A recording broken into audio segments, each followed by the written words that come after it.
Hey everyone, you're watching VS Bronze 243. This is the Westing game, part 9. I may sound a little bit rushed, only because my dad's coming over so we can practice for the Echo Art Fest that's happening this weekend. Or actually, when I'm uploading this video, it will be last weekend. Oops, we're only going to be there. Well, I mean, the time that I'm going down there, we'll only be there for 30 minutes, which we're both going to be singing, and he's going to be playing his guitar. It's a lot of fun. I believe in part 8, we got to read the first page and a half, or first 2 pages, I should say, of Sunset Towers being snowed in by a big blizzard. By the itsy bitsy snowflakes.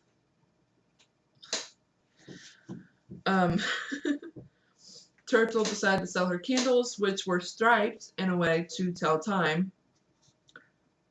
She said something about,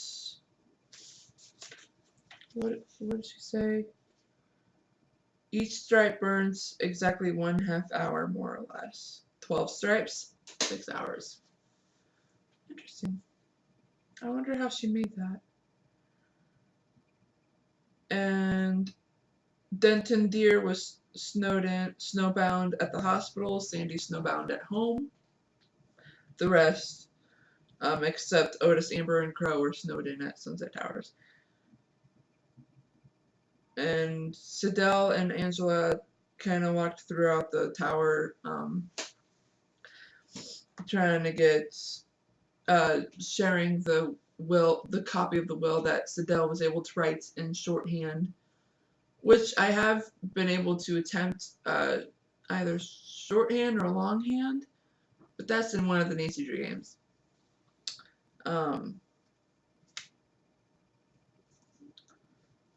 And Sidel stopped by at Theo's, even though she wasn't invited to their house, or to their apartment, I mean.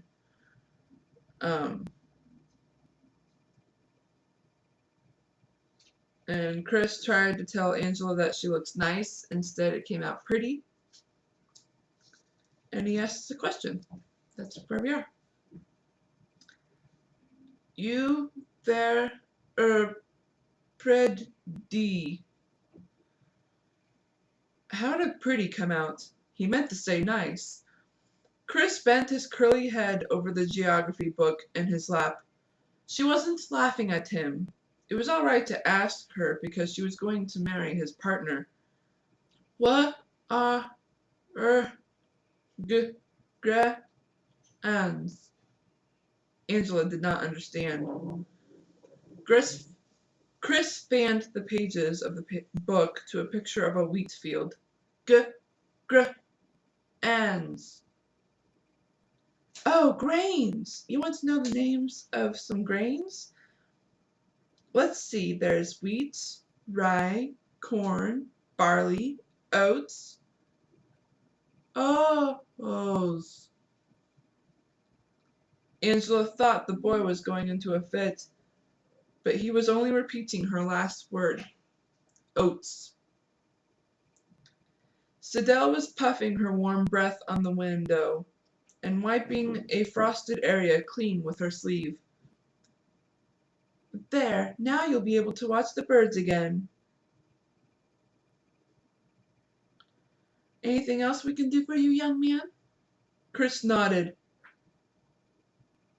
Read me shorts hand nose. The pretty lady and the funny lady moved quickly out of the door. One limped, but it was a pretended limp, he could tell, not like the limper on the Westinghouse lawn. Oats. Chris closed his eyes to picture the clues. 4. F-O-R.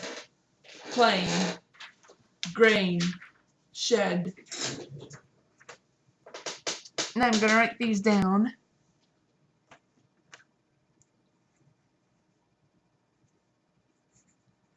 And now we have 3 more words to add to our list. Grain equals oats equals Otis Amber. 4 plus D from shed. Ford.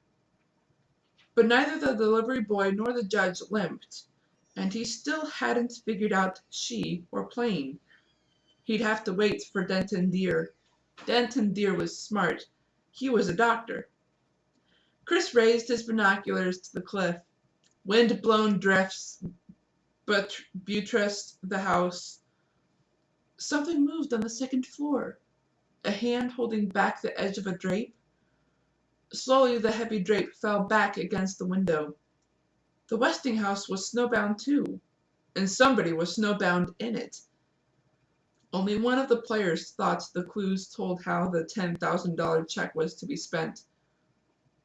Take stock in America, the will said. Go for broke, the will said. In the stock market, Turtle said, and whoever makes the most money wins it all, the whole $200 million. Their clues? C, S-E-A, mountain. AM, O, stood for symbols of 3 corporations listed on the stock exchange. C, MT, the abbreviation for mountain. AMO. But M and O are separate clues, Flora Baumbach said, to confuse us. But what about the murderer? I thought we were supposed to find the name of the murderer to put us off the track. If the police suspected murder, she'd be in jail by now. Her fingerprints were over everything in the Westinghouse, including the corpse. You don't really think one of us could have killed a living, breathing human being in cold blood, do you, Mrs. Baumbach? Do you? Turtle did, but the dressmaker was a cream puff. Don't you look at me like that, Turtle Wexler. You know very well I could never think such a thing. I must have misunderstood. Oh my, I just wish Miss Pulaski had shown us her copy of the will.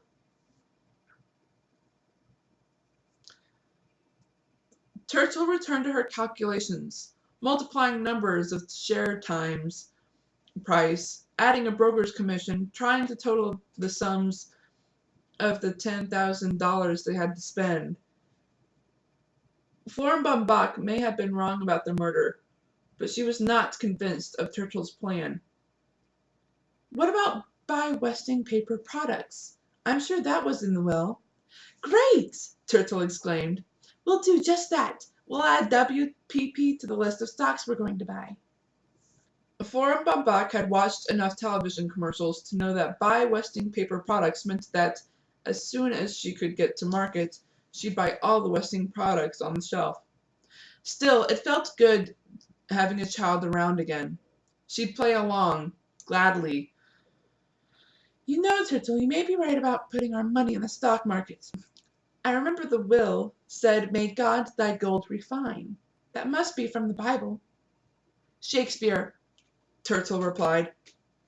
All quotations were either from the Bible or Shakespeare. Mr. Ho moved aside a full ashtray with a show of distaste and rearranged the clues. Purple fruited makes more sense.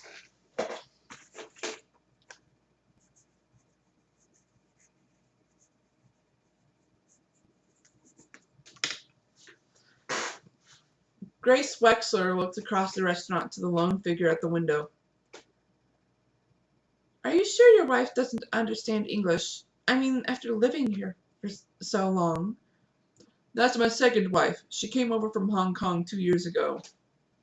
She does look young, but it's so hard to tell ages of people of the Oriental persuasion, Grace said.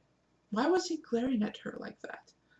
Your wife is quite lovely, you know, so doll-like and inscrutable. Ho bit off half a chocolate bar. He had enough problems with the empty restaurant, a lazy son, and his nagging ulcer. Now he had to put up with this bigot.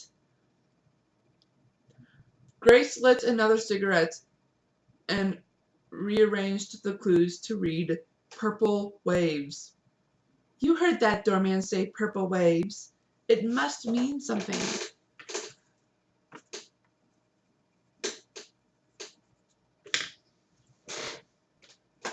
And that ghastly secretary was wearing a dress with purple waves last night, not to mention her crutch. You should not speak unkindly of those less fortunate than you. You are quite right. I thought the poor thing handled her infirmity with great courage. Traveling mimosa, my future son-in-law says. He's a doctor, you know. Anyhow, Pulaski couldn't possibly be the murderer, not the way she gimps around. Besides, how could my Uncle Sam know she'd wear purple waves to his funeral? Ho waved the cigarette smoke from his face. The murderer had to have a motive. How about this? A niece murders her rich uncle to inherit his money. Good sport that she was, Grace tossed back her head and uttered an amused ha ha ha. Not that I care. That cheating moneybags got what he deserved. What's the matter? Look! Grace pointed to the clues. Fruited, purple, waves, 4C. 4C. The murderer lives in apartment 4C. I live in 4C. If Sam Westing wanted to say 4C, he would have written number 4, letter C. C, or S-E-A, means sea, like what a turtle swims in. Come now, Mr. Ho, we are both being silly. Have you spoken to your son about his clues? Some son? If you can catch him, you can ask him. Ho stuffed the rest of the candy bar in his mouth. And some business I've got here. Everybody orders up, nobody orders down. That coffee shop is sending me to the poorhouse. And your Angela and that Pulaski woman, they didn't show us the will, they didn't give us their clues, they didn't pay for 3 cups of jasmine tea and 6 almond cookies. And you smoke too much. And you eat too much. Grace threw her coin purse on the table and stormed out of the restaurant. Change, that's all he'll get from her. He'd have to beg on his knees before she'd sign Grace Windsor Wexler on the $10,000 check. That madman. Some pair they made. Attila the Hun and Gracie the Useless. Gracie Windclopple Wexler, heir pretender, pretentious heiress. First the money. They signed their names to the check. Half would go into Doug Ho's savings account, half would go to Theo's parents. Next, the clues. His. N. On. To. T-O. The. T-H-E-E. For. F-O-R. Maybe they're numbers. 1, 2, 3, 4, Theo guessed.